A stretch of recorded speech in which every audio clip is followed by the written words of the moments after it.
में आलोचना कर आत्मज्ञान बिना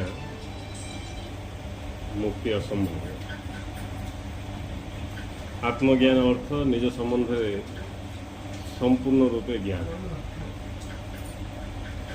बर्तमान आम पाखे जो ज्ञान अच्छी सीटा शरीर सहित संबंधित, शरीर ठू अधिक उपरकू जाऊँ। शरीर एपटे सीना शरीर सेपटे कौन अच्छी से विषय में आम धारणा नहीं। आत्मज्ञान अर्थ शरीर भितर, शरीर ऊर्ध्वे, शरीर बाहर जी कि शरीर नुहे, जार शरीर नहीं ताकू जाना हूँ आत्मज्ञान। जी आत्मा, आत्मार कौन शरीर नहीं कि आत्मा निजे भी शरीर नहीं। तेणु आम जो विचार करछे ये शरीर मु बोली ये हूँ भूल धारणा। पुणी आम विचार करछे ये शरीर मोर बोली या मिसा आमर भूल धारणा।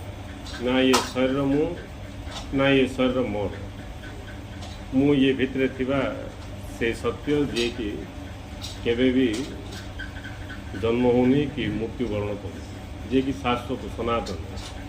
से सनातन सत्य को, नित्य सत्य को जानिया ही आत्मा को जानिया। सी ही प्रकृत में अस्तित्व मात्र।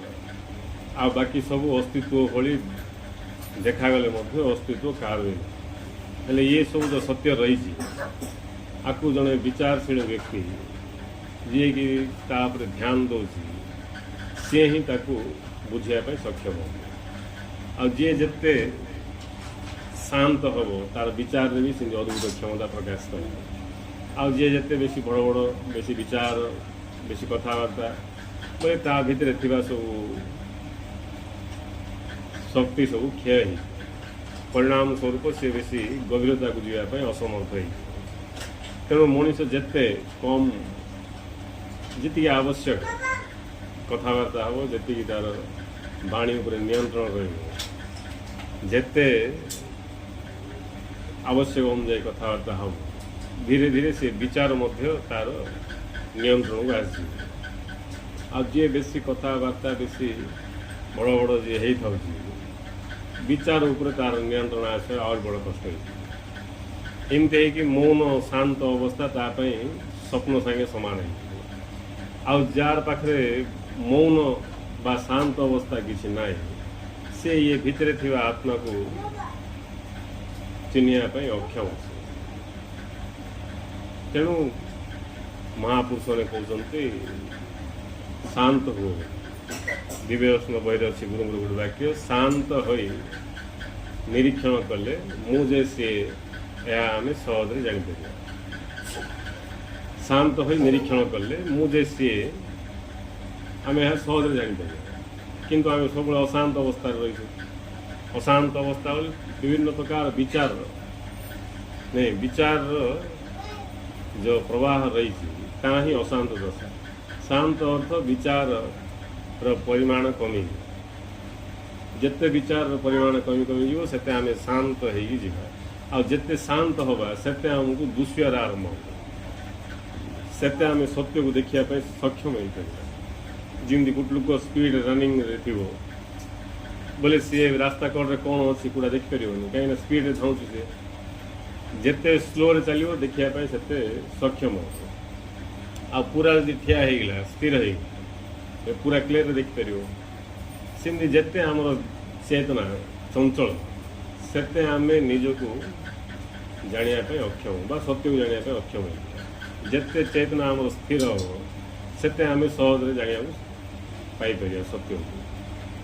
हेले ये सब आवश्यक रही ज्ञान। अज्ञानता जो ही मनीष दुनिया प्रकार धंदारे से लिप्त हो, जोटा कि अनावश्यक धंदा जाए सब नहीं जो जहाँ मिलने से भितर आम प्रवेश आम निजे ही आमर शांत दशा को बिगाड़े। आते आम अशांत अवस्था रहा से आम ये कथा जाणी पार जोटा कि सहज सहज होते आम जानापी असमर्थ हो। तेणु सत्य को जानापी आग्रह प्रकाश कर सत्य को बुझी सत्य अनुसार जीवन यापन कर जड़े सब ध्यान रे सब किसी करवा उचित जिते सब ध्यान रे आम करवा सेते सब कौन ठीक हबार लगे प्लस अदरकारी विषय वस्तु सब हटि आ बिना ध्यान रे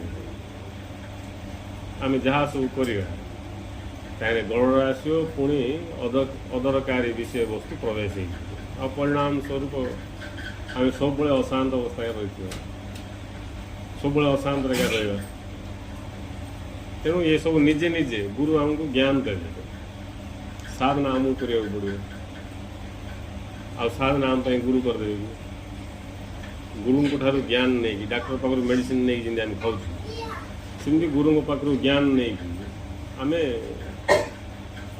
ताको निज उपर प्रयोग कर जाकि आम से आत्मसत्ता को जाना सक्षम हो गुरुदेव कौन कहते से आत्मसत्ता जी जहाँ आम मुझे कहूँ सी ही सबुठी विद्यमान ताकू ही ब्रह्म बोली कहुच्छे से जो ब्रह्म सत्ता है तांके दुई नोट एक ही विभिन्न भाव में प्रकाशित तो हो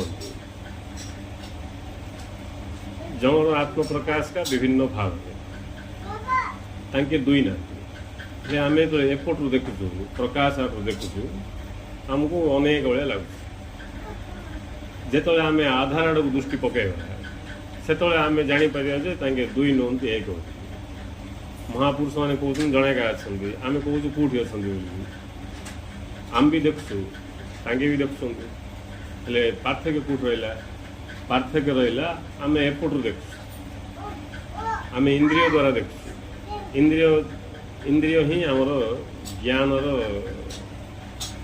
माध्यम इंद्रिय माध्यम आम ज्ञान लाभ करुवा आम एपटू का देखापी कौन सक्षम आएपटे जो आम देखुचु एपटे बहुत अच्छे प्रथम कथा पांचटा इंद्रिय तो पांचटा विषय अच्छे गोटे रूप गोटे गंध शब्द स्पर्श रूप रसगंध पांचटा विषय अच्छे पांचटा विषय पुणी अनंत प्रकाश रूप बोले गोटे प्रकार रूप कि केते प्रकार रूप केते प्रकार गंध केते प्रकार शब्द सब असंख्य ये जो असंख्य आमको देखा जाम भितर एक अच्छा बेलू आम टे हाँ दुविधार पड़ द्वंद्व पड़ एक कुआड़े थे आम तो अनेक दुष्ट क्या सहित किए मैच ना किए नम्र होला किए उग्र नहीं आपको तो बिल्कुल मैच ना किए नम्र तो किए उग्र किए शांत तो किए चंचल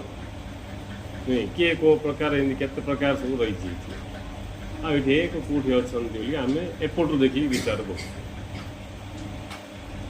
जो मैंने सेपटे देखिले अर्थात आधार आड़ दृष्टि पकड़े ये सबूर आधार किए ताकू जानापी जो मैंने ध्यान देले जो ताकू जानापी ध्यान दे बुझिले से मैंने जानले जे ये दुई जन ना जड़े का अच्छा जड़े ही अच्छा से बहु भाव में प्रकाशित हो केते भाव में प्रकाश पाए तार किसी लिमिटेशन ना इन ना जे लिमिट पड़ा आसला एतिका प्रकाश आठ अधिक प्रकाशित हेबनी आउ ना यहाँ ना लिमिटेशन किसी ना अनलिमिटेड असीम प्रकाश तार सीमा किसी ना प्रकाश पाई थे पाऊे प्रकाश पाऊे सब नुआ नुआ नुआ प्रकाशित होते प्रकाश किसी अंत ना सब से प्रकाशमान तेणु जो प्रकाश रही से प्रकाश भितर अनेक किंतु तांके होउछन्ति एक प्रकाश रे अनेक तांके होउछन्ति एक हेले एथि कौन होउछि जर जेतिकी जानिबार मनोभाव दरकार सेतिकी जानिबार मनोभाव यदि जागृत हेनी ताहले से ये प्रकाशमान अवस्था को भेद करिकी अस्तित्व पाखु पहुँचबार विलंब अस्तित्व पाखु से पहुँच पारे कहीं ध्यान जुआड़े आम सियाड़े आम ध्यान जदि अनेक आड़ अच्छी आम अनेक भितर कौन ବୁଲାବୁଲି କରୁଥିବା ଚଲାବୁଲା ସବୁ ଆମର ଅନେକ ଭିତରେ ଆମର ଗତି ଦିଏ ଯଦି ଆମର ଧ୍ୟାନ ଆଧାର ଆଡ଼କୁ ଯିବ ଆମ ଭିତରେ ଜିଜ୍ଞାସା ଉଦୟ ହେବ ଯେ ଇଏ ସବୁର ମୂଳରେ ରହିଛନ୍ତି କିଏ ନାଇଁ ଏଇଟା ତ ସ୍ୱାଭାବିକ ଆସିବା କଥା ନ ଆସୁଛି ବୋଲେ ସେଇଟା ବେମାର ଲକ୍ଷଣ ଆଶ୍ଚର୍ଯ୍ୟ ନ ଆସିବାଟା ଜଣକୁ ଯଦି ଆସିଲା ବୋଲେ ଆଶ୍ଚର୍ଯ୍ୟ ନାହିଁ ନ ଆସିବାଟା ହେଉଛି ଆଶ୍ଚର୍ଯ୍ୟ ଗୋଟେ କିଏ ଏବେ ପିଲାରୁ ଭଗବାନଙ୍କୁ ଜାଣିବା ପାଇଁ ଇଚ୍ଛା କଲା ସତ୍ୟକୁ ଜାଣିବା ପାଇଁ ଇଚ୍ଛା କଲା ସେଟା ଆଶ୍ଚର୍ଯ୍ୟ ନାହିଁ କିଛି କିନ୍ତୁ ଜଣେ ବୁଢ଼ା ହେଇକି ମିଶା ଜାଣିବାକୁ ଇଚ୍ଛା କରୁନି ସେଟା ହେଉଛି ଆଶ୍ଚର୍ଯ୍ୟ ବୁଢ଼ା ହେଇଗଲାଣି ବୁଢ଼ୀ ହେଇଗଲାଣି ବୟସ ହେଇଗଲାଣି ଏତେ ଦେଖିଲାଣି ସଂସାର ହେଲେ ବି ତା ଭିତରେ ଜିଜ୍ଞାସା ଉଦୟ ହେଉନି ଏଇଟା ହେଉଛି ଆଶ୍ଚର୍ଯ୍ୟ କିନ୍ତୁ ଆମେ ଆଶ୍ଚର୍ଯ୍ୟ ହେଉଛୁ ଦେଖ ପିଲାଠୁ କେମିତି ସେ ଭଗବାନ ସେ ଆଶ୍ଚର୍ଯ୍ୟ କିଛି ନାହିଁ ସେଟା ସ୍ୱାଭାବିକ ସ୍ଥିତି ଆଶ୍ଚର୍ଯ୍ୟ ଆମେ ଏଇଥିପାଇଁ ହେଉଛୁ ଯେ ଏଠି ମେଜରିଟି ମୂର୍ଖମାନଙ୍କର ତେଣୁ ଆମକୁ ତାଇ ଭିତରେ କିଏ ଯଦି ଠିକ୍ ଲୋକ ଦୁଷିଗଲା ବୋଲେ ଆଶ୍ଚର୍ଯ୍ୟ ହେଇଯାଉଛି ନହେଲେ ପ୍ରତ୍ୟେକ ବ୍ୟକ୍ତି ଭିତରେ ସାମର୍ଥ୍ୟ ରହିଛି ତାର ସ୍ୱତଃସିଦ୍ଧ ଅଧିକାର ସତ୍ୟକୁ ଜାଣିବା ପାଇଁ ଇଚ୍ଛା କରିକି ସତ୍ୟକୁ ଜାଣିବା ହେଇପାରୁନି ଏଇଟା ଆଶ୍ଚର୍ଯ୍ୟ କିଏ ହେଇଗଲା ଏଇଟା ଆଶ୍ଚର୍ଯ୍ୟ କିଛି ନାହିଁ କାହାକୁ ପିଲାରୁ ପଳାଇ ଆସିଲା ଜାଣିବା ପାଇଁ ଇଚ୍ଛା କାହାକୁ ଭଗବାନ ପ୍ରତି ଭକ୍ତି ପଳାଇ ଆସିଲା ଭଗବତ ପ୍ରେମ ଜାଗ୍ରତ ହେଇଗଲା ଭଗବାନ ପାଇଁ ସେ ଦିନ ରାତି ଚିନ୍ତା କଲା ସେଟା ଆଶ୍ଚର୍ଯ୍ୟ କିଛି ନାହିଁ ସେଟା ତ ସ୍ୱାଭାବିକ ସେଇଟା ହେବା କଥା ସେଟା ହେଉନି କେମିତି ସେଟା ଆଶ୍ଚର୍ଯ୍ୟ ତେଣୁ ଆଶ୍ଚର୍ଯ୍ୟର ବିଷୟ ମଣିଷ ହେଇକି ମଧ୍ୟ ଜଣଙ୍କ ଭିତରେ ସତ୍ୟକୁ ଜାଣିବାର ଜିଜ୍ଞାସା ଉଦୟ ହୁଏ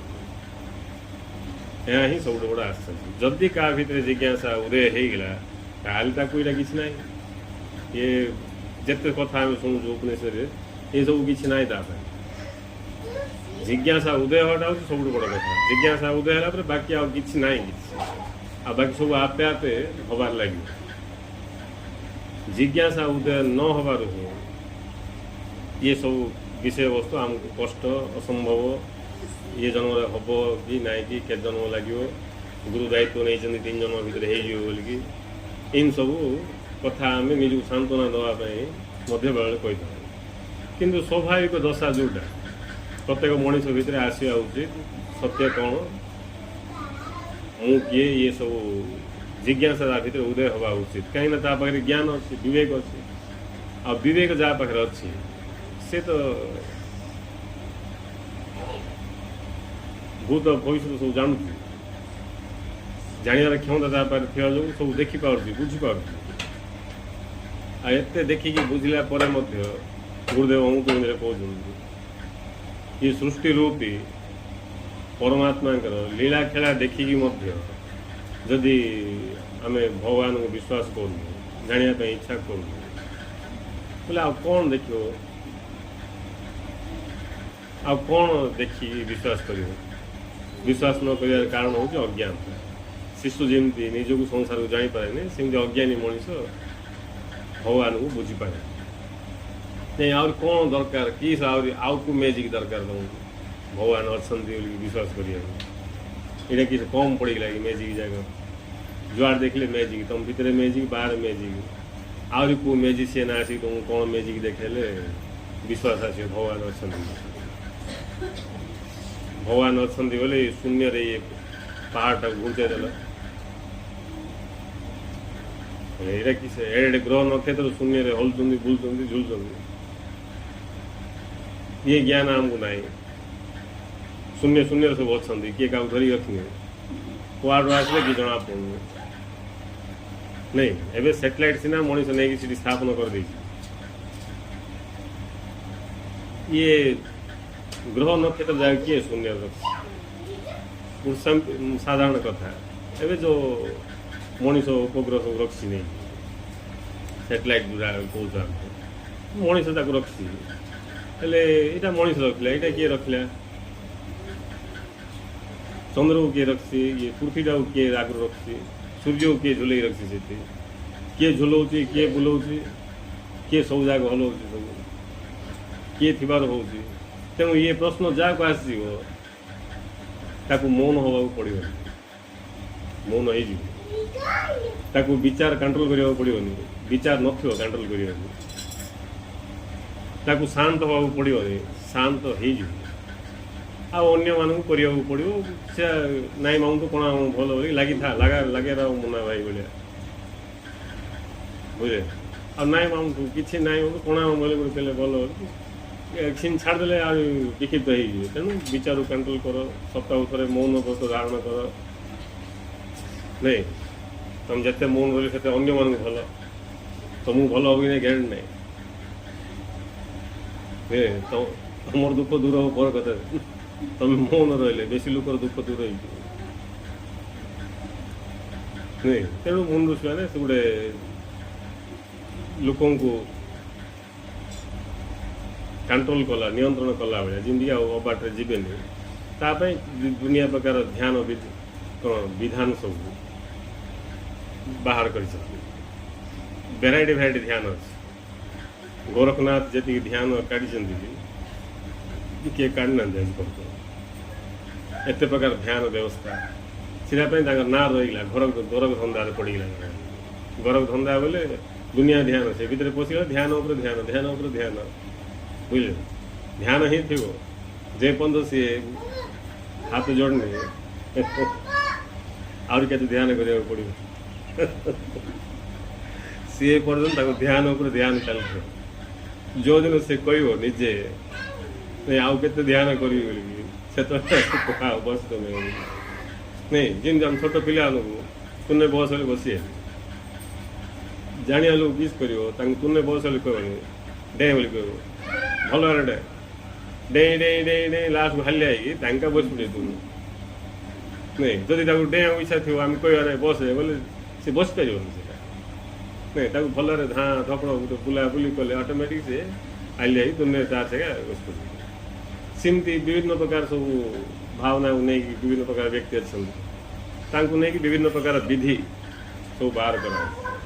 ସେଇଟା ସମସ୍ତଙ୍କ ପାଇଁ ନାହିଁ। ଯାହାକୁ ବିଧି ଉପରେ ବେଶୀ ଇଚ୍ଛା, ବେଶୀ ଇଣ୍ଟରେଷ୍ଟ, ବଡ଼ ଜିଜ୍ଞାସା, ନାଇଁ ଧ୍ୟାନ କ୍ଲାସ୍ କଲେ ହେଇଥାନ୍ତା। ଗୁରୁ କହିବେ ହଁ କରିବା ଧ୍ୟାନ କ୍ଲାସ୍।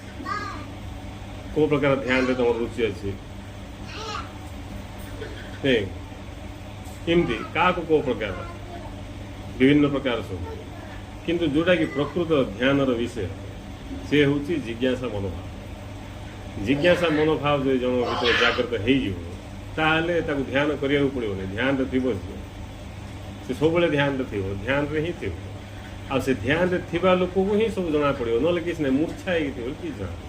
ଯେମିତି ଗୋଟେ ଲୋକ ମଦ ପିଇ କୁଆଡ଼େ କୁଆଡ଼େ ବୁଲୁଥିବ, କି ଜାଣିପାରିବ। ଘରକୁ ଆସିଲା ପରେ ତାକୁ ସେ ଯେଉଁଠି ମଦ ପିଇଥିଲା ସେ କଥା ମନେ ଥିବ, ନିଶା ଭାଙ୍ଗିଲା ପରେ ଯେଉଁଠି ଅଛି ସେଇଟା ମନେ ଥିବ, ମଝିରେ କିସ୍ ହେଲା ତାକୁ ଜଣାପଡ଼ିବନି। ମୁଁ ଘରକୁ କେମିତି ଆଇଲି ପଚାରିଲି, ସେ କିଏ ଆଣିଲା ମତେ, ଆଉ କିଛି ମନ ନାହିଁ ତାକୁ। ଯେଉଁଠି ପିଇଥିଲା ଗ୍ଲାସ୍ଟେ ସେତିକି ପର୍ଯ୍ୟନ୍ତ ମନେ ଅଛି। ନିଶା ଭାଙ୍ଗିଲା ପରେ ଏଇଟିର କଥା ମନେ ଅଛି, ମଝିରେ ଘଟଣା କିଛି ମନେ ନାହିଁ। କ'ଣ ପାଇଁ? ସେ ତ ଚେତା ଥିଲା, ମାତ୍ର ହୋସ୍ ନଥିଲା, ବୁଝିଲେ। ଯେତିକି ହୋସ୍ ଥିଲେ ଜାଣିପାରିବ, ସେତିକି ହୋସ୍ ନଥିଲା। ଅର୍ଦ୍ଧଚେତନା ଅବସ୍ଥା, ସେଇଟା ସ୍ୱପ୍ନ ଦେଖିବା ଅବସ୍ଥା। ସେ ଅଛି ଗୋଟେ ଜାଗାରେ ଦେଖୁଥିବ ଆଉ କିସ, ସେଭଳିଆ ଅବସ୍ଥା ସେଇଟା। ହେଲେ ସେ ଯେଉଁ ସ୍ୱପ୍ନ ଅବସ୍ଥା, ବିଚାରରେ ମଗ୍ନ ହେଇଥିବା ଅବସ୍ଥା, ସେ ଅବସ୍ଥାରେ ଆମେ ଆଉ କ'ଣ, ଆମ ବିଚାର ଯେଉଁ ବିଚାର ଅଛି ସେ ବିଚାରକୁ ଆମେ ଦର୍ଶନ କରୁଥିବା। ଆଉ ଆମେ ଆମ ଚତୁଃପାର୍ଶ୍ୱରେ କ'ଣ ଅଛି କ'ଣ ଦେଖିଲେ ବି ଜାଣିପାରିବାନି। ଆମର ଯେଉଁ ବିଚାର ସେ ଅନୁସାରେ ହିଁ ଆମକୁ ଦର୍ଶନ ବି ହେବ। ତେଣୁ ଯିଏ ଶାନ୍ତ ହେଇଗଲା, ଯିଏ ଜାଣିବାର ମନୋଭାବ କ'ଣ ଜାଗ୍ରତ କଲା ନିଜ ଭିତରେ, ସେ ସବୁବେଳେ ଧ୍ୟାନରେ ଥିବ। ଆଉ ଧ୍ୟାନରେ ଥିବା ଲୋକକୁ ଯେଉଁଟା ଦୁଷିଲେ ବି ଜ୍ଞାନ ହେବ। ଆଖିରେ ଦୁଷୁ, ନାକରେ ଦୁଷୁ, କାନରେ ଦୁଷୁ, ନାଇଁ ଦେଖିବା ଅର୍ଥ ଖାଲି ଆଖିରେ ଦେଖିବାର ନାହିଁ। ଆଖିରେ ରୂପ ଦେଖାଯାଏ, ନାକରେ ଗନ୍ଧକୁ ଦେଖାଯାଏ, କାନରେ ଶବ୍ଦକୁ ଦେଖାଯାଏ, ଜିଭରେ ସ୍ୱାଦକୁ ଦେଖାଯାଏ। ଏମିତି ସବୁ ପାଞ୍ଚଟା ଇନ୍ଦ୍ରିୟରେ ପାଞ୍ଚଟା ବିଷୟକୁ ଦେଖାଯାଏ। ଦେଖିବାର ଅର୍ଥ ହେଉଛି ଜାଣିବା, ଅନୁଭୂତି ଆଣିବା। ହେଲେ ଯିଏକି ଏବେ ଧ୍ୟାନରେ ଅଛି 24 ଘଣ୍ଟା, ତାକୁ ଇଏ ଯାହା ସବୁ ଦୁଷିବ ତାକୁ ସିଏ ଦେଖିପାରିବ। ସେ ଆଉ ଯିଏ ଦେଖିପାରିବ, ତାକୁ ବୁଝିପାରିବ, ତାକୁ ଆଉ ମୌନ ହେବାର କିଛି ଆବଶ୍ୟକ ପଡ଼ିବ କି ତାକୁ କିଛି ହେବାକୁ ପଡ଼ିବ, ଅଟୋମେଟିକ୍ ହେଇଯିବ। ଏ ବଡ଼ ବିଷୟ ବିଚାର କ୍ଷୁଦ୍ର ବେଶୀ। ଆମେ ବିଚାର କରିବା କ'ଣ ବିଚାର କରିବା? ଜଣେ ବିଚାର କରୁଛି କି ବିଚାର କରୁଛି? ବିଚାର କେତେ ବଡ଼ ହେଲେ ମଧ୍ୟ ତାର ସୀମା ଅଛି। ପୁଣି ବିଚାର ଗୋଟେ ନାହିଁ, ଗଣ୍ଡା ଗଣ୍ଡା ବିଚାର।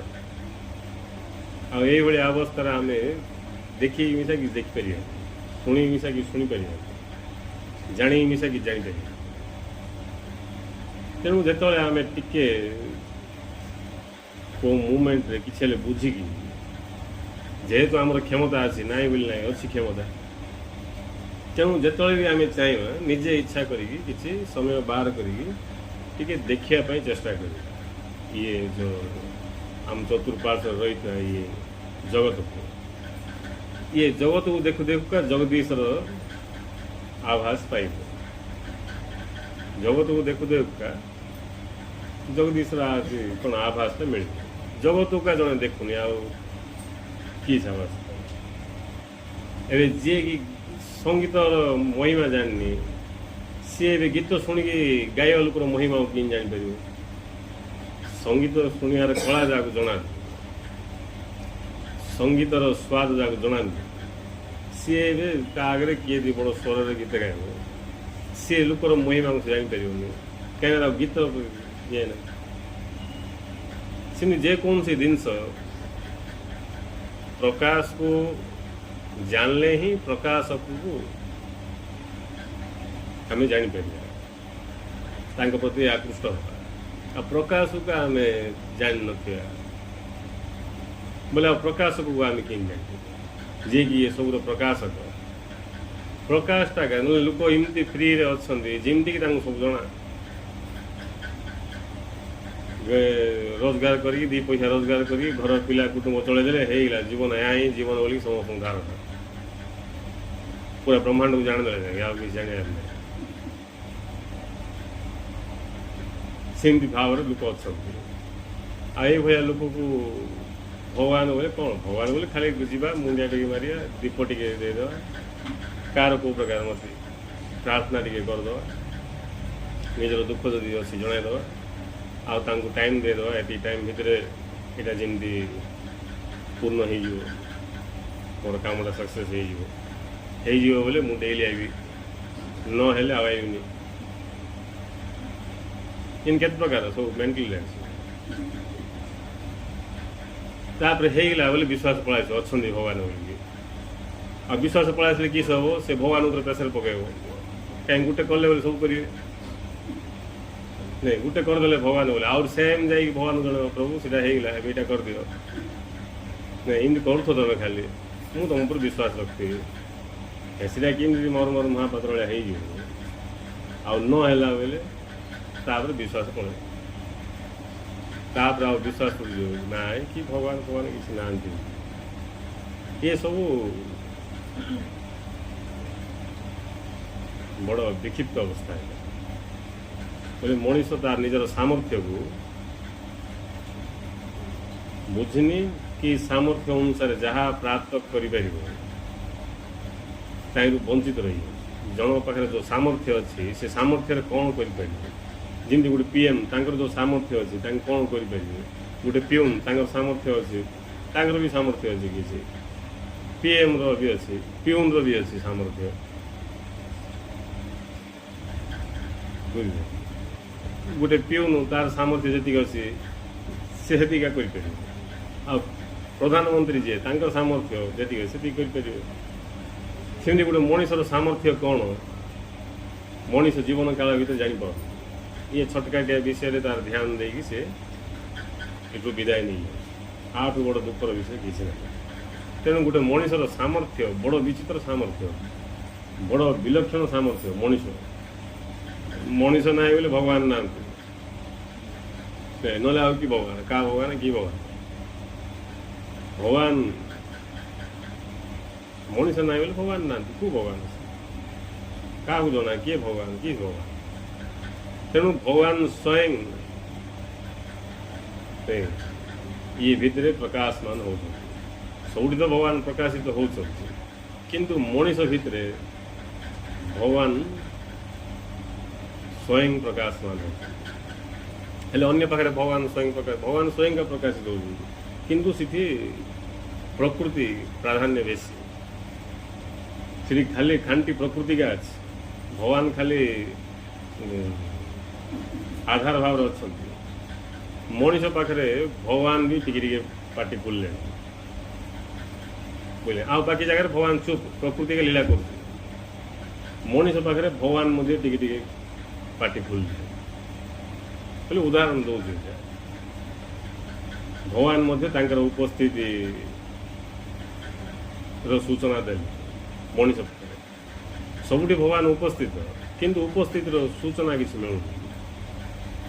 ମଣିଷ ପାଖରେ ଭଗବାନଙ୍କର ଉପସ୍ଥିତିର ସୂଚନା ପ୍ରକଟ ହେଲା। ତେଣୁ ମଣିଷ ଭଗବାନଙ୍କ ଭଳିଆ ଲକ୍ଷଣ ମଣିଷ ପାଖରେ ଅଛି। ତାପରେ ଆଉ ଯଦି ମଣିଷ ଭଲ ଭାବରେ ଧ୍ୟାନ ଦେବ ବୋଲେ ଲାଷ୍ଟକୁ ଭଗବାନ ଭଳିଆ ନାହିଁ, ମୁଁ ହିଁ ସେ ଭଗବାନ ବୋଲିକି ସେ ଜାଣିପାରିବ, ମୁଁ ହିଁ ସେ ବ୍ରହ୍ମ ସ୍ୱରୂପ ବୋଲିକି ଅନୁଭବ କରିପାରିବ। ଆଉ କ'ଣ ଦରକାର? ମୁଁ ବ୍ରହ୍ମ, ଏଇଟା ବଡ଼ କଥା ନା ନାଇଁ ଗୋଟେ ଇଏ ଏକ୍ସପାୟାର୍ଡ ହେଇଯିବାକୁ ଥିବା ଶରୀର ଗୋଟେ ଧରିକି ଲଙ୍ଗ ଲଙ୍ଗ ହେଇକି ବୁଲିବାକୁ ନାଇଁ। ଗଣିତ ବି ବୁଝୁଛି ବୋଲେ ଭଲ ଭାବରେ କରିବେ। ଗଣିତ ଦୃଷ୍ଟିରୁ ବି ଜଣେ ଦେଖିଲେ, ଆମେ ଏଠି ଗୋଟେ ନିଜକୁ ଶରୀର ବୋଲି ଭାବିକି ଏ ଶରୀରକୁ ଗୁରୁତ୍ୱ ଦେଇକି ଏ ଶରୀର ପାଇଁକା ସବୁ ଯାକ ଜୀବନ ଯାକ ଖଟେଇ ଦେଇକି ଲାଷ୍ଟକୁ ଶରୀରକୁ ମଶାଣିକି ପଠାଇବା ପାଇଁ ବସିଛ। ଦେଖ ଆମେ ଜୀବନ ଯାକ ଶରୀର ପାଇଁକା ଲାଗି ପଡ଼ୁଛୁ, ଶରୀର ପାଇଁ ଲାଗିକି ଶରୀର ପାଇଁ ସବୁ ସମୟ ସବୁ କ'ଣ ବ୍ୟୟ କରିକି ଲାଷ୍ଟକୁ ଏ ଶରୀରକୁ ପଠାଉଛୁ ପୁଡ଼ିବା ପାଇଁ। ଆଉ ଆମ ଜୀବନରେ କେବଳ ଶରୀରକା ରହିଗଲା, ଆଉ କିଛି ନାହିଁ। ଯେଉଁ ଶରୀରର ଅବସ୍ଥା ଏଇଭଳିଆ, ଯିଏକି ପ୍ରତ୍ୟେକ ମୁହୂର୍ତ୍ତରେ ବଦଳି ଯାଉଛି, ଆଉ ଯିଏକି ଉତ୍ପନ୍ନ ହେଉଛି, ବଢ଼ୁଛି, ଆଉ କ'ଣ ଶେଷରେ ଛିଡ଼ି ଯାଉଛି, ସରିଯାଉଛି, ସିଏ ଗୋଟେ କାଳ୍ପନିକ ଅସ୍ତିତ୍ୱକୁ ଧରିକି ଆମେ ନିଜର ବାସ୍ତବ ସ୍ଥିତିକି ଭୁଲି ଯାଉଛୁ, ବାସ୍ତବିକ ସତ୍ୟକୁ ଜାଣିବା ପାଇଁ ଇଚ୍ଛା କରୁଛୁ। ବୋଲେ ଆଉ କେଉଁ ପ୍ରକାରର ତାକୁ ଜ୍ଞାନ ଅଛି?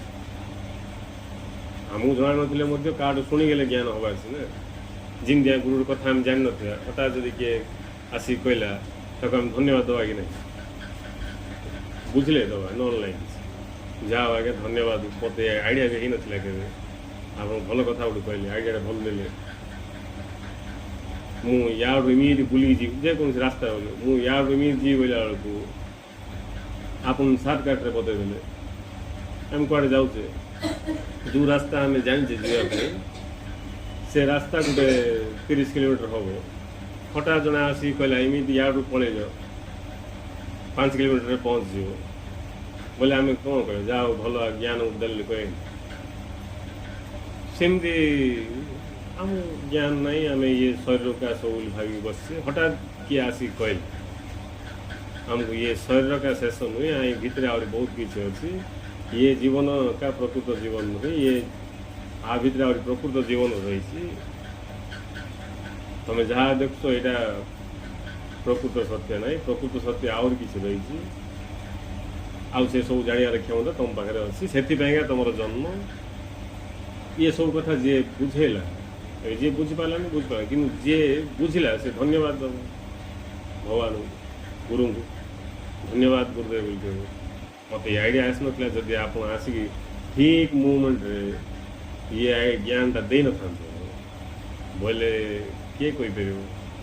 ମୁଁ ବି ସେମିତି ମାଟିରେ ମିଶି ଯାଇଥାନ୍ତି ନୁହେଁ। ଏବେ ସେ ଯେଉଁ ଗୁରୁଙ୍କ ପ୍ରତି ତାର ଭାବ ସୃଷ୍ଟି ହେବ, ତାର ନା ପ୍ରେମ। ଆଉ ଯିଏକି କହିଲେ ବି ବୁଝିପାରୁନି, ତାକୁ କିଛି ନାହିଁ, କହିଲେ ବି ବୁଝିପାରୁନି ବୋଲେ ଉପାୟ କିଛି ନାହିଁ। ଜଣେ ବୁଝିପାରୁନି କି ଯାଏ ଆସେ, କହିଲେ ବୁଝି ଅଛି, କହିଲେ ବି ସବୁ ବୁଝିପାରୁନି। ଆହୁରି ମଜା କଥା, ଏମିତି କେତେ ଲୋକମାନେ ଅଛନ୍ତି ମୂର୍ଖ। ପ୍ରଥମ କଥା, ସତ୍ୟ ବିଷୟରେ ଜ୍ଞାନ ନାହିଁ, ସତ୍ୟ ଶୁଣିଲେ ବୁଝିବାର କ୍ଷମତା ବି ତାଙ୍କର ନାହିଁ। ତାଙ୍କୁ ଗୋଟେ ବିଚିତ୍ର ଭାବରେ ତିଆରି ହେଉଛନ୍ତି, जोटा कि एकदम हास्यास्पद विषय बड़ जोक सीधा पशु ज्ञान को देखले हसु ये का मनीष ये पशु मिशा गोटे पशु ज्ञान पलि आस 5 मिनट देखीदेव बोले इटा का ज्ञान ज्ञान आठ बेटर आम अच्छे जदि यहाँ ही ज्ञान आठ भल आम अच्छे सेमती सब भ्रांतिकर ज्ञान जाक लाभ कर लोक मैंने भी अच्छा संख्या भी बेसी अच्छी आने समाज उपद्रव सृष्टि कर भ्रांति भ्रांति की जब जड़े धर्म बुझी महाभ्रांति जब धर्म बोली बुझी बोले तार द्वारा समाज उपद्रव का सृष्टि हो सिंधी उपद्रवी मैंने भी समाज पूर्ति करते निजे सी अशांति पड़े अन्य मिशा अशांति पड़े किंतु गोटे सुस्थ मनीष जे जार कंडीशन ठीक अच्छी मनीषटा मनीष भाया अच्छी शरीर ना तार चेतना भी मनीष भाया अच्छी मनीष बोले तापाई से न बुझले मिसा किए कहले फाटिना बुझी प्रथम कथा से निजे बुझार संभावना अच्छी जदि से निजे न बुझला किया जाई कहला याड़ टे ध्यान देलु विचार करतु एमती बोले से फाटिना कैच कर सत कथा का कैच करदेला बोले सार यात्रा आरंभ हो यात्रा आरंभ हो गला बोले शेष भी हम यात्रा आरंभ है बोले यात्रा शेष भी हम शेष कौटी हम शेष स्वरूप अनुभव सत्यर अनुभव तेणु से सत्यर अनुभव न कला जाए मनीष दुखर मुक्त हो पारे सत्यर अनुभव न कला जाए बंधन मुक्त हो पारे से सत्य को जिते जान जानी सेते से बंधन मुक्त दुख मुक्त हो जो दिन पूरा जान दो बंधन मुक्त हर आवश्यक है बंधन ना कि जमी स्वप्न किए कलिकता पलि बोले ता गाँव को जावाई ट्रेन आवश्यकता नहीं ताकू ता गाँव को आसवाई जस्ट निद टी भांगले हो मशा कामुड़े ता गाँव को पलाय ना किए रोटी छाड़ा डाकिला बोले ता गाँव को पलाय ता गाँ ठू कलिकता 1000 किलोमीटर ही मात्र मशा कामुड़े पलाय कहीं पलाय बोले जाइनी से जाइनी न जाइक मिशा पलि न जाइक मिशा पलि सीटा स्वप्न स्वप्न अर्थ तुम न जाइक मिशा पलि तेणु से निद भांगले स्वप्न तुटिज तुम निज को निज जगह पाइब सेमती आम स्वप्न देखु बंधन दुखर जन्मर मृत्युर सब स्वप्न सब स्वप्न देखु आ स्वप्न देखापी निद्रा एकांत आवश्यक बिना निद्रा स्वप्न देखिपर तेणु जो आम अज्ञान निद्रा रही ये जगत रूपी स्वप्न को देखु आमको ये सब वास्तव लगुच जे पर्यटन आम निद भांगिनी ये वास्तव लगुच निद भांगले कौन गछ पत्र सब गायब हो कि नाई आमर कल्पना गायब संसार बोले गछ पत्र ये मनीष पशु पक्षी संसार ना संसार हूँ आम मनर कल्पना यहाँ तो परमात्मा प्रकाश जमी समुद्र अच्छी बोले तरंग टेम्पर सब जहाँ जहाँ सब थी तार तटदेश तार बक्षरे सेमती से चैतन्य सत्तार बक्षरे ये प्रकृतिर खेल चलती ही स्वक्षमतार ही कल्पनाकारिणी शक्ति आ खेल तांके क्या अच्छा तरंग किए पानी क्या अच्छे नुआ तत्व किसी ना फुटका बोले पानी क्या अच्छे टेम्पर बोले पानी क्या अच्छे नुआ जिनस किसी आम पाइबा पानी क्या अच्छे पवन लगी से सब हो सिमती ये कल्पना रूपी वायु कल्पना रूपी वायुर प्रभाव ये चैतन्य सत्ता ही विभिन्न भाव प्रकाशित हो जुआड़ देखी जने का अच्छा फुटकार जी बड़ बड़ तरंग से जिते सी एक को जड़े बुझी ସବୁ ଦ୍ୱନ୍ଦ୍ୱ ଗଲା। ଆଉ ଦ୍ୱନ୍ଦ୍ୱ କିଛି ନାହିଁ, ଦ୍ୱନ୍ଦ୍ୱ ଦୁଇରେ ଥିବ, ଏକରେ ଦ୍ୱନ୍ଦ୍ୱ ନାହିଁ। ତେଣୁ ସେ ଅଦ୍ୱୈତ ଦୁଇ ନଥିବା ସ୍ଥିତିକି ବୁଝିବା ହିଁ ପ୍ରତ୍ୟେକ ମଣିଷର ଜନ୍ମଜାତ ଅଧିକାର, ତାର କ୍ଷମତା ସେଟା। ଆଉ ତାଇରେ ହିଁ ରହିଛି ପ୍ରକୃତ ଜୀବନର ସ୍ୱାଦ। ଆଉ ବାକି ସବୁ ସ୍ୱପ୍ନ, କିଏ କେଉଁ ସ୍ୱପ୍ନ ଦେଖିବ କି ଯାଏ ଆସେ। ଆଉ ସ୍ୱପ୍ନ ଆରମ୍ଭ ଅଛି, ଶେଷ ଅଛି। ସ୍ୱପ୍ନର ଆରମ୍ଭ ଅଛି, ଶେଷ ଅଛି। ଗୋଟେ ସ୍ୱପ୍ନ ଆରମ୍ଭ ହେବ, ଶେଷ ହେବ, ଆଉ ଗୋଟେ ସ୍ୱପ୍ନ ଷ୍ଟାର୍ଟ ହେଇଯିବ। ଏମିତି ସ୍ୱପ୍ନରୁ ସ୍ୱପ୍ନାନ୍ତର, ତାକୁ କୁହାଯାଉଛି ଜନ୍ମାନ୍ତରବାଦ। ଜନ୍ମାନ୍ତରବାଦ ବୋଲି ଗୋଟେ ସ୍ୱପ୍ନରୁ ଆଉ ଗୋଟେ ସ୍ୱପ୍ନ। ପୁନର୍ଜନ୍ମ ବୋଇଲେ ଗୋଟେ ସ୍ୱପ୍ନ ଏକା ବାରମ୍ବାର ଦେଖୁ, ଗୋଟେ ସ୍ୱପ୍ନ ଏକା ଦେଖୁଛି ସେ ବାରମ୍ବାର। ଜନ୍ମାନ୍ତରବାଦ ବୋଇଲେ ଗୋଟେ ସ୍ୱପ୍ନରୁ ଆଉ ସ୍ୱପ୍ନକୁ ଯାଉଛି, ସ୍ୱପ୍ନରୁ ସ୍ୱପ୍ନାନ୍ତର କରୁଛି। ଜାଗ୍ରତ ହେବା କ୍ଷଣି ଆମେ ନିଜକୁ ନିଜର ଶୁଦ୍ଧତମ ଅସ୍ତିତ୍ୱରେ ନିଜକୁ ପାଇବା। ସେ ଶୁଦ୍ଧତମ ଅସ୍ତିତ୍ୱ ହେଉଛି କେବଳ ଥିବାଟା, କେବଳ ଅସ୍ତିତ୍ୱ ମାତ୍ର। ଆମେ ଏମିତି କେଉଁ ମୁଭମେଣ୍ଟ ଅଛି କି ଯେଉଁ ମୁଭମେଣ୍ଟରେ ଆମେ ନାଇଁ ଭଳିଆ ଲାଗୁଛି,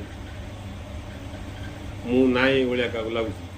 ଜଣେ କହିବ ମୁଁ ନାଇଁ ପ୍ରଭୁ ତମେ ଏକା ଆସ, କହିବା ପାଇଁ ତ ମୁଁ ଅଛି। ମୁଁ ନାଇଁ ହେ ପ୍ରଭୁ, ମୋ କିଛି ନାହିଁ, ମୋର ଅସ୍ତିତ୍ୱ କିଛି ନାହିଁ, ତମେ ଏକା ଅଛ ବୋଲି ମୁଁ କହିବି, ମୁଁ ତ ଅଛି ତା ପାଇଁ। ଡିଫରେନ୍ସ ଏତିକି ଯେ ଇଏ ଯେଉଁ ବ୍ୟକ୍ତିତ୍ୱ, ଅହଙ୍କାର, ଅହଂଭାବ, ଏଇଟାକୁ ଯେଉଁ ଯିଏ ମୁଁ ବୋଲି ଧରିଛି, ସେ ମୁଁ ନାହିଁ। ସେ ଯେଉଁ ଅରିଜିନାଲ ମୁଁ, ଯେଉଁଟାକି ଅସ୍ତିତ୍ୱ, ସେ ମୁଁ କା ଅଛି, ଇଏ ମୁଁ ନାହିଁ। ଇଏ ମୁଁକୁ ଯେତେବେଳେ ଆମେ ନାଇଁ ବୋଲିକି ଜାଣିଦେବା, ସେ ମୁଁ ତ ଅଛି, ତାକୁ ପାଇବାର ଆବଶ୍ୟକ ନାହିଁ କି ହରାଇବାର ଚାନ୍ସ ନାହିଁ। ମୂର୍ଖରୁ ମୂର୍ଖ ତାକୁ କାହା କୁହାଯିବ, ଆଉ କାହାକୁ କୁହାଯିବ?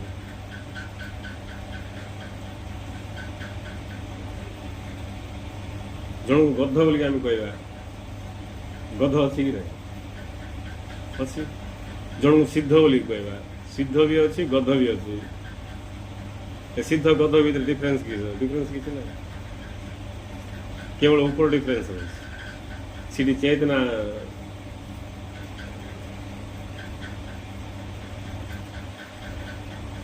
କଳ୍ପନାରେ ମଜିକି ରହିଛି, ଏଠି ଚେତନା କଳ୍ପନା ରହି ଦେଇଛି। ଗଧ ବୋଲି ଆମେ ଯାହାକୁ କହିଲେ, ମାନେ ଯିଏକି ଗମ୍ଭୀର ଅବସ୍ଥାରେ ଅଛି, ଯିଏକି ସତ୍ୟ କ'ଣ ଜାଣିପାରୁନି, ଯିଏକି ଛୋଟ କ୍ଷୁଦ୍ର ଜିନିଷକୁ ନେଇକି ସୁଖୀ ଦୁଃଖୀ ହେଉଛି, ଯିଏକି ଅଜ୍ଞାନରେ ରହି ଦୁଃଖ ପାଉଛି, ଅଜ୍ଞାନରେ ଥାଇ ବି ନିଜକୁ ଜ୍ଞାନୀ ଭାବୁଛି, ଜାଣିବାକୁ ଇଚ୍ଛା କରୁନି, ସେ ହେଉଛି ଗଧ। ସବୁ ଦେଖିକି ମିଶାକି ଜାଣିପାରୁନି ମାନେ ଗଧ। ଆଉ ସିଦ୍ଧ ବୋଲି ଯିଏକି ଜାଣିଦେଲେ ପ୍ରକୃତରେ କ'ଣଟା ଅଛି, ତାଙ୍କେ ସିଦ୍ଧ। ହେଲେ ଯେଉଁଠି ଚେତନା ବିଚାର ଯୁକ୍ତ ହେଇକି ଅଛି ସେଇଟା ଗଧ ଅବସ୍ଥା, ଯେଉଁଠି ଚେତନା ବିଚାର ମୁକ୍ତ ହେଇଛି ସେଇଟା ସିଦ୍ଧ ଅବସ୍ଥା। କିନ୍ତୁ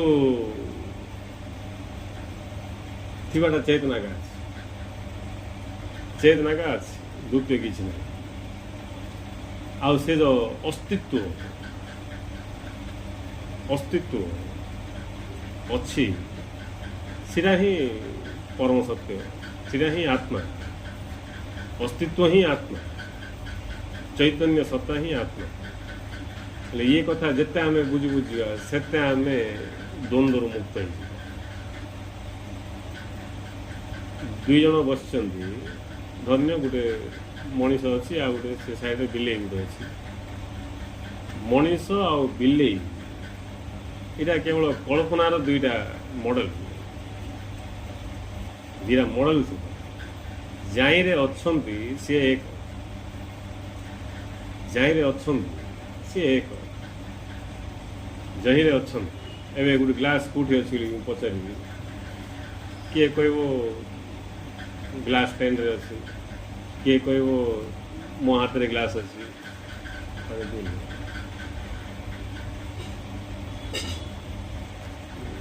କିଏ କହିବ ଆଉ କେଉଁଠି ଅଛି, କିଏ କହିବ ଟେବୁଲ ଉପରେ ଗ୍ଲାସ୍ଟା ଅଛି। ନାଇଁ, ପ୍ରକୃତରେ କେଉଁ ଗ୍ଲାସ୍ କେଉଁଠି ଅଛି? ଯଦି କେଉଁଠି ଅଛି ଭଲ ଭାବରେ ପଚାରିବ ବୋଲେ ସମସ୍ତେ ଆଉ କେଉଁଠି ଅଛି ଏଠି ଅଛି ସେଠି ଅଛି ଆଉ କେଉଁଠି ଅଛି କିଏ ଯଦି ସେତେ ଧ୍ୟାନରେ ଶୁଣିବ ବୋଲି ସେ କହିପାରିବ ଗ୍ଲାସ୍ ଷ୍ଟିଲ୍ରେ ଅଛି ଗ୍ଲାସ୍ଟା ଷ୍ଟିଲ୍ରେ ଅଛି ନା କୁ ଷ୍ଟାଣ୍ଡରେ ଅଛି ନା କୁ ଷ୍ଟୁଲ୍ ଉପରେ ଅଛି ଗ୍ଲାସ୍ଟା ଷ୍ଟିଲ୍ରେ ଅଛି ସେ ଷ୍ଟିଲ୍ ଧାତୁରେ ଗ୍ଲାସ୍ଟା ଅଛି ଏଇଟା ଉଦାହରଣ ଗ୍ଲାସ୍ ଷ୍ଟିଲ୍ ଧାତୁରେ ବି ନାହିଁ ଗ୍ଲାସ୍ ଅଛି ଚେତନା ଉଦାହरणଟା ଫାଷ୍ଟ ବୁଝିବା ଅଛି ତାପରେ ଚେତନାରେ ଗ୍ଲାସ୍ ଅଛି ଯେତେବେଳେ ଆମେ ଜାଣିବା ଯେମିତି ଚେତନାରେ ଗ୍ଲାସ୍ ଅଛି ସେମିତି ଚେତନାରେ ମୁଁ ଅଛି ଚେତନାରେ ତୁ ଅଛି ଚେତନାରେ ଇଏ ଅଛି ସେ ଅଛି ଚେତନାରେ ଏକା ସବୁ ଅଛି ଚେତନାରେ ଏକା ସବୁ ଅଛି ଚେତନାରେ ଏକା ସବୁ ଅଛି ଚେତନା ନାହିଁ ବୋଲେ କିଏ ନା ଚେତନାରେ ଏକା ସବୁ ଅଛି ଆକୁ ଆମେ ଧୀରେ ସ୍ଥିର ଭାବରେ ଯଦି ନିରୀକ୍ଷଣ କରିକି ଭେଦ କରିପାରିବା ତାହେଲେ ଦ୍ୱନ୍ଦ୍ୱ ଗାୟବ ହେଇଯିବ ଆଉ ଦ୍ୱନ୍ଦ୍ୱ ଗାୟବ ହେଇଗଲା ଏବେ ସିନା ଆମେ ଗୋଟେ କ୍ଷୁଦ୍ର ହେଇକି ଛୋଟ ପରିବାର ସୁଖୀ ପରିବାର ଆମେ ଦୁଇ ଆମର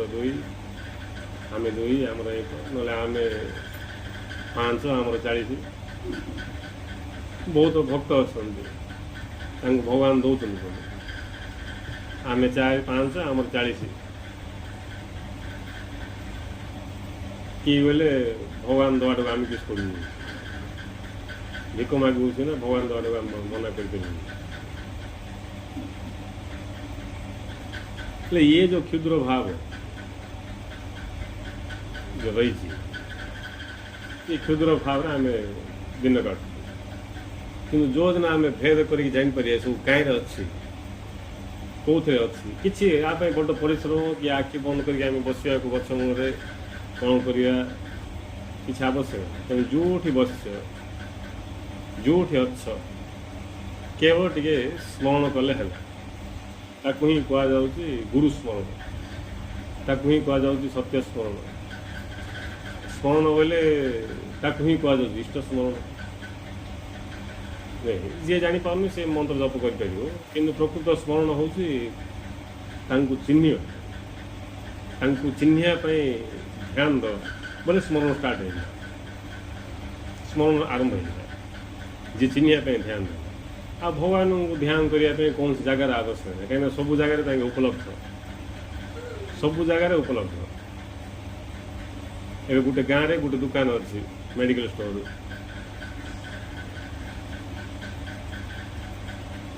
ଗୁଟେକା ଅଛି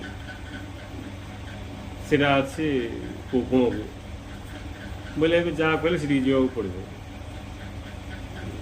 କିନ୍ତୁ ଆଜିକାଲି ସମସ୍ତେ ଜାଣିଲେ ମେଡ଼ିକାଲ ଷ୍ଟୋର ବହିବାକୁ ନାଇଁ ଯିଏ ମେଡ଼ିକାଲ ଷ୍ଟୋର ଖୋଲିଲା ଅଳ୍ପ ଦିନରେ କୋଟିପତି ହେଇଯିବ ତେଣୁ ଜାଗା ଜାଗାରେ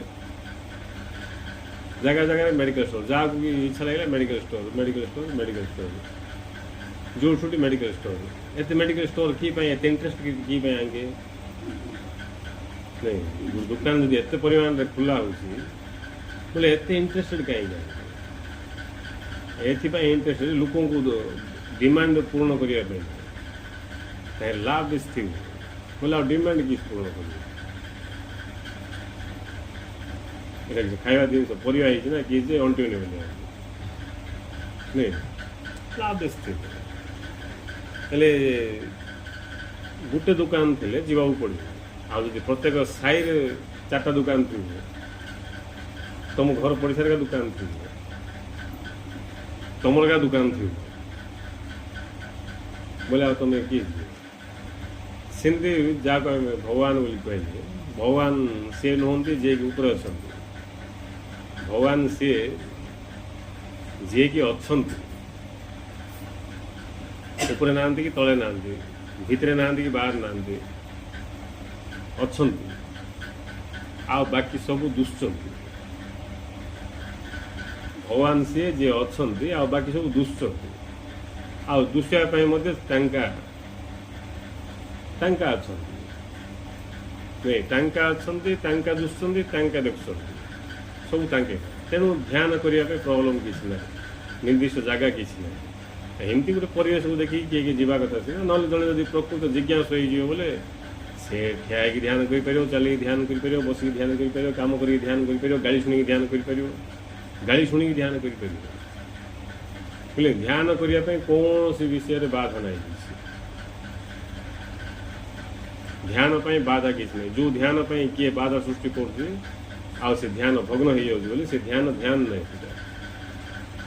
ध्यान किए भाई पारे बोले जे कि प्रकृत ध्यान पाक पहुँची गला पूर्व जो ध्यान जगह से भग्न हम तार किए विघ्न सृष्टि कर प्रकृत ध्यान किए भाई पार से ध्यान हूँ जिज्ञासा मनोभाव जहाँ भीतर प्रबल जिज्ञासा उदय हो से जो जिनस मिलले ताकू का माध्यम करके ध्यान स्टार्ट कर जोड़ा मिलू जोड़ा जोटी उपलब्ध आई व्यक्ति से प्रत्येक मुहूर्त से सत्य को बुझू सत्य को भेद कर जिते सत्य को भेद कर जीव से भितर प्रवेश से जापर ये सब कौटी अच्छी ये सब जगह जोठी अच्छी जो थे ये सब जगह अच्छी ये सब नाम रूप गुण जो थे अच्छी ताकू जी देखीदेव सी भी जानद दुई नुहति एक ताकू जदि किए देखी पारानी बोले इटी एक किसी ना सब अनेक असंख्य भिन्न भिन्न बोली से भाव आ जो भिन्न भिन्न से द्वंद्व संशय द्वंद्व सब सृष्टि हम सेठू विभिन्न प्रकार समस्या सम्मुखीन हाँ पड़ो आदि जड़े सी एक को देखी पारा जे कि समस्त आधार गाँव समस्त अच्छा कि द्वंद्व द्वंद्व किसी ना रूपगुण को सत्य भाविले समाधान ना रूपगुण आधार को जानला पर समस्या ना अभी तो मुझे विचार कर समस्या दरकार कि समाधान दरकार समस्या दरकार बोले ये रूपगुण भीतर यथेष्ट अच्छे तुम जिते चाहब से अनंत गुण समस्या आदि ये रूपगुण बैकग्राउंड जी अच्छा ये सब रूपगुण जाए अच्छी ताकू देखला पर समस्या ना समस्या ना तेणु से समाधि से समाधान नित्य समाधान समस्या ना तबे आम निजे डिसाइड कर कौन करवा कौन करी डिसाइड करने मो पारे ज्ञान थी ना मुझे डिसाइड करी मु कौन करी तेणु ता पूर्व मुझे निरीक्षण निरीक्षण कर कौन समाज में कौन लोक कौ प्रकार अच्छा केते प्रकार लोक अच्छा किए कौन करी धन्य नहीं सब चाहिए निरीक्षण करें मत जना पड़ो एवं मुझे निष्पत्ति नापी योग्य हो पारि महापुरुष भी देखी संसारी की देखी सन्यासी की देखी भक्त को देखी ज्ञानी की देखी नहीं समस्त को देखी समस्त दशा केमती अच्छी देखी एवं मो पाखे एत प्रकार ज्ञान अच्छे मुझे डिसाइड नहीं करी तुम पारे ज्ञान किसी ना डिसाइड किसी कौन डिसाइड कर नहीं गोटे ज्ञान थे डिसाइड किस कर तेणु चारिआड़ देखिए समस्त को निरीक्षण कर किए कौ प्रकार खाई किस पाँच शेषु कौन मिलू